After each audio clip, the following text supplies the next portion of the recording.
গরম তো ভালোই পড়ছে রে, গলা মালা হুকাই গেল। এখন একটা ডাব খাইলে ভালো লাগতো। গাছে দৌড় দিয়ে যে একটা ডাব নিয়ে আছে। আরে ভাই তুমি নিয়ে যাও। এটা তুই কি করলি? তুই এক ফাল দিয়ে যাবি, এক ফাল দিয়ে নিয়ে আইবি, তুই আবার আমারে কস এটা।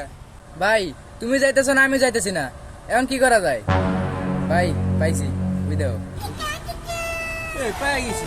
এই মদন, এদিকে আয়, জলদি আয়।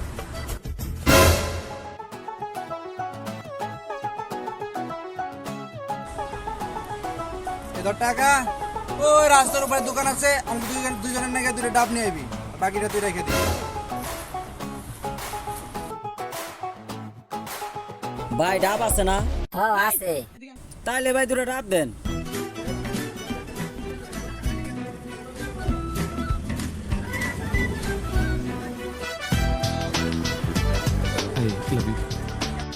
সাইগা টেমে লাড়ি বাস ভাই এই যে আপনি ডাব। আয় আয়, আমার দেহ চলে গেল রে। তোর কি এটা নিতে কইছি আমি? তুই তো আসলে একটা মদন। তোর কি এমনি মদন কয় মানুষে? কত দি? কি করে? পয়সা মুখে নে, আমার দেহ দে। সব খেয়াল আছে, আপনারা কইলেন যা সব এই মার রে।